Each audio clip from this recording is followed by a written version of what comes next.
loved it, but don't love how people forget to drive in the rain.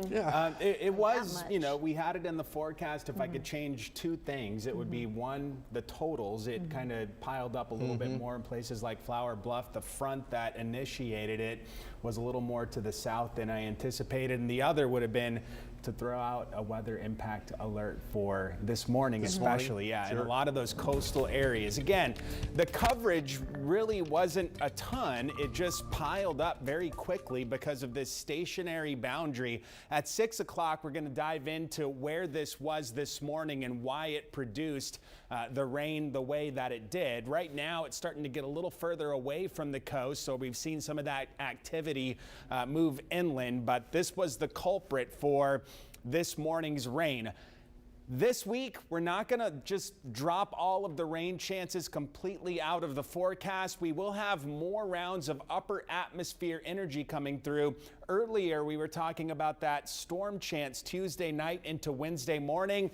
That's that time frame, is why some energy coming in from the west that should carry the activity off the Sierra Madres and push it toward the coast. Whether it gets there or not to be determined, but that's the reasoning behind that aspect of the forecast. This keeps coming through Thursday, these little pockets of upper atmosphere energy, and that's why we keep the rain chance in place through at least this Thursday. So tonight, I think it's quiet. This front moves to the north. Tomorrow also looks a lot quieter than today was.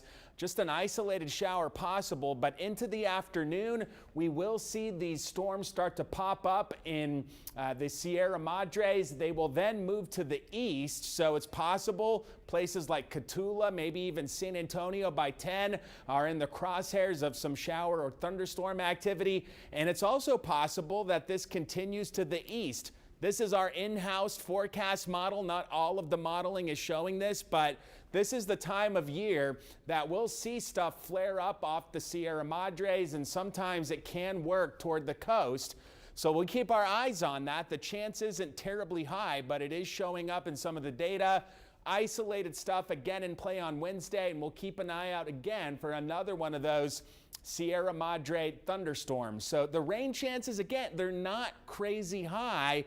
I think the best shot actually is going to be in the nighttime hours with that stuff coming in from Mexico. Muggy meter, way up there. We're in this humid run of weather now, and hopefully we get one more front before it really starts to get turned up. But it's looking very spring-like here right now. Mid-80s on the highs, low 70s overnight.